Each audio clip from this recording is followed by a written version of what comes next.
to ginamos.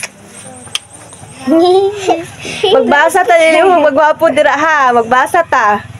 Sige, unsa nga gulay man inyong ganahan? Karni baboy. Gulay, Carlo, gulay.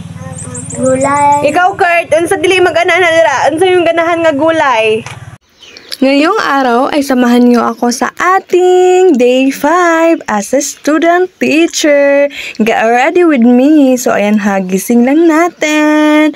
And magsasaing muna tayo. Syempre, wala tayong yaya dito dahil nga nagbo-boarding house tayo. So ayan, nagsasaing muna ako kasi magbabaon tayo. Actually, first time ko rin itong magbaon after 1 month na fasting. So ayan, nakakook na yan. So, after that, pagkatapos niyan, char, ihanda muna natin yung ating susuotin. Malamang, alangan naman, wala tayong susuotin. Ayan, ipaplansya na rin natin kasi baka gukdun tagplansya dito, day. So, ayan, ibinaplansya ko na at tinahanda ko ng ating susuotin. Siyempre, dapat formal kasi nga, dapat role model tayo ng ating mga students. Char. So, ayan, plansya-plansya ko kunwari. Ayan, kasi may video kaya ayan, ang hinhin. Sobrang inhin, pero kung walang video, grabe. So, ayan, natapos na natin and ilalagay muna natin dyan para tayo ay maliligo muna. Ayan, nasabit ko na ang ating susuotin. So, kinuha na natin ang ating towel para tayo ay maliligo na, para fresh naman tayo. Oy, alangan naman magtuturo tayo na ang baho-baho natin, hindi tayo naliligo. Siyempre, hindi tayo pupuntahan ng ating estudyante kasi mabaho tayo. Oy, so, nakikita nyo naman yung aming barrel. May mga room 3, room 4, may nakatatak na number. Bawal ka talaga kumuha ng tubig ng hindi sa'yo. Char! Siyempre, share naman din kami kasi we're family. Ika nga nila, charot.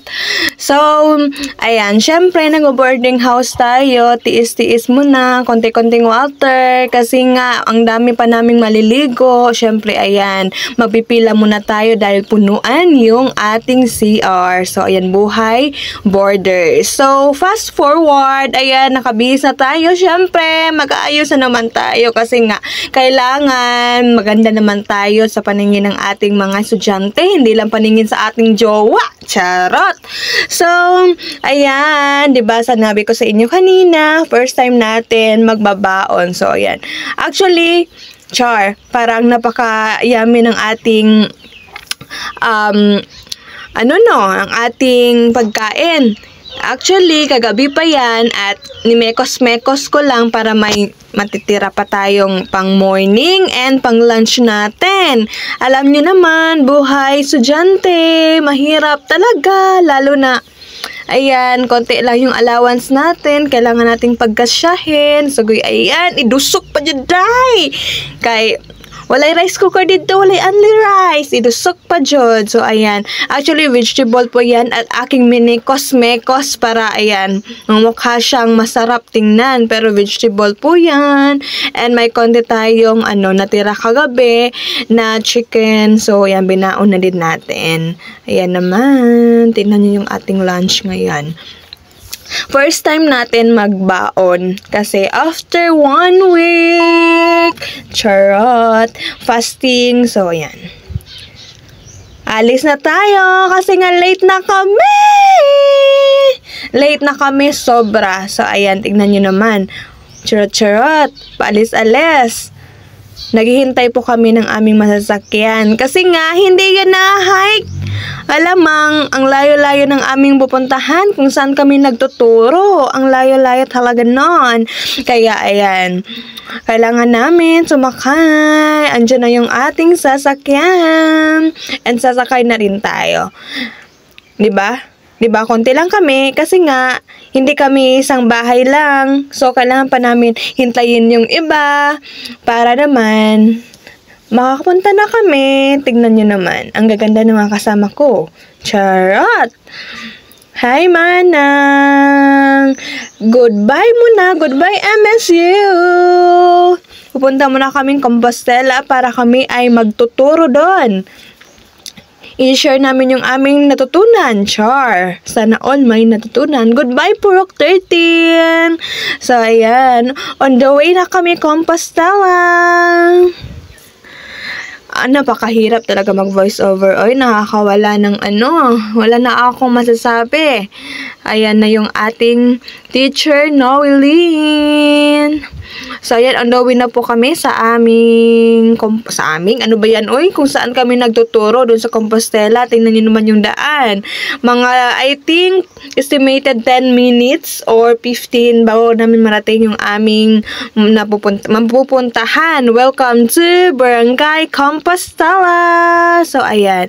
Pagdating namin sa Compostela is musulod pa mi kay naapay dalan nga gamay kaayo dito jud mi musulod. So lantawa ang dalan kahoyan sana all daghang kayo silang mga lubi. So, fast forward after 25 minutes. Char, 25 talaga, mga 10 minutes lang ata. Ayan, nandito na kami.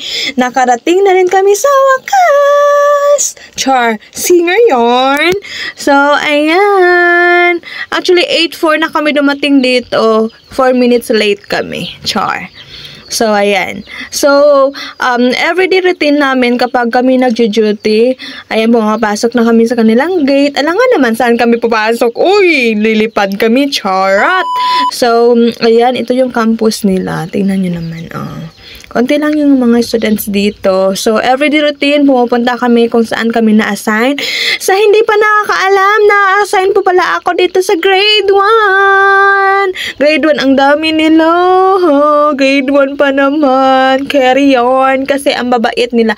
Actually, saludo talaga ako. Grabe yung pagtuturo ng mga teachers dito. Sobrang bait ng mga estudyante dito. Every time na pumupunta kami, nagbe-bless po yan sila, nagmamano talaga sa amin, and pag uwi, may pahag, sana all may pahag yung mga bata, mabuti pa itong mga bata, hinahag tayo, may pahag, tapos may pa-bless talaga sila, nagmamano yan sila sa amin. Grabing babait ng mga batang to, wala akong masabi sa kanila.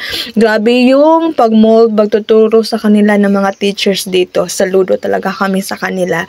And ayan, one-on-one tutorial po kami dito sa kanila.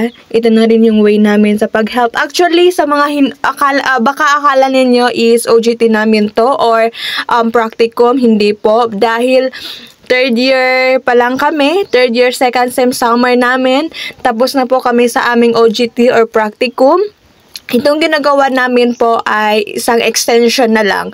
Dahil nga nung fourth year kami, fourth year, first sem, wala na kaming final defense dahil natapos na namin nung third year pa kami, and OJT practicum tapos na rin. So wala kaming masyadong ginagawa nung fourth year, first sem. So ayan, napagpasyahan namin na mag-extension kami, which is mag-extend. Diba? Mag-i-extend tayo. So, ayan. Mga bata yung tinuturoan namin. So, recess time na. Ang dami kong daldal. Recess time na pala ako naghanap ng keeping dito. Alam niyo yung keeping? Yan o, kinakain ng mga bata. Kaso, wala na. Ubus na. Naubusan na tayo. Nakakasod. First time pa naman natin mag-recess dito. Pero ubus na yung keeping. So, ayan. Pupunta na lang ako sa mga kasamahan ko. Dahil ako'y magsusumbong. Wala ng keeping. Ayan. Charot. Sinamahan na lang ako ni Manang na bumili ng ating salad. So, tapos na yung ating pag-recess. So, back to duty na naman tayo. So, ayan. So, sa ating story nga kanina, natapos na namin yung aming practicum, diba, nung summer. So, extension na lang ito. And wala lang, gusto lang talaga namin magturo. Kasi nga, actually, ang hirap talaga magturo kung hindi mo fashion or wala ka, yung puso mo is hindi sa pagtuturo. Sobrang hirap talaga. Kaya ayan, kailangan mong isa sa puso yung ginagawa mo para naman mapabilis, mapadali lamang yung trabaho. So, ayan, lunch time na! Break time! So, ilabas na ang mga lunch. Char. Ayan. Thank you so much sa pag-accommodate sa amin dito every time na lunch break dito kami. Nagpapahinga. Dati nung fasting dito ako nagpapahinga while sila nagla-lunch. So ayan, first time natin magla-lunch together with them. Ayan, dahil nung fasting ako natutulog lang talaga. Oy, alangan naman, syempre. So ayan. Kanya-kanyang labas ng mga baon. Tingnan natin yung mga baon nila. Tingnan natin kung may mga baon ba sila dahil tayo'y makikipagbaraot. Hingi lang tayo ng baon. Wow, sana all may tuna. So, ayan, may tuna si Manang. Makikihingi tayo niyan. And, ayan, tingnan natin yung ating, ito yung ating hinihanda kanina. No, vegetable. So, ayan, mag-share rin tayo. Tingnan natin yung mga baon nila. Ayan, isa-isahin natin. Yung kay Rich May. Ayan, kay Dang Idol. Yung kay Rich May, may ulam. Kay Manang, ayan, share kami sa baon. Same kami ng baon. Sana all ang sasarap ng mga baon nila. So, ayan, tapos na yung aming lunch and pabalik na kami. Dahil it's time, alauna na po yan. Continuation ng aming pagtuturo. Kinuha na namin yung aming reading materials para continue na naman. Tingnan nyo naman ito mga batang to. Paano ko ba naman to makakalimutan tong mga mukhang to? Every time na afternoon kasi by batch kasi yan sila. So, ayan, every time afternoon, napaka-bibo ng aming klase. Sabi nga ng kasamahan ko, napakasasaw daw namin. Ayan, tingnan nyo nga ng mga mukhang to. Oh, ang cute! Ang cute, teacher! Teacher, videohan mo kami, teacher! Teacher! Sana all. Ayan, nagpapakitang kilas na naman sila kasi may camera.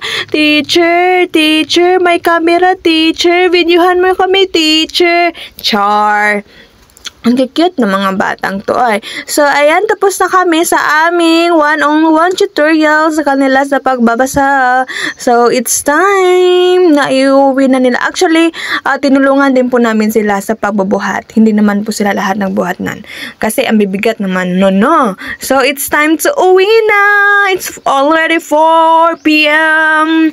in the afternoon. Malamang PM nga. So, ayan. Kanya-kanya na kami. Anong kanya-kanya? Uuwi na nga kami. Ayan. So, goodbye, Compostela. See you next week. Next Wednesday. Dahil every Wednesday nga kami nag-duty. Bye-bye! Don't forget to like, share, and follow. Mwah!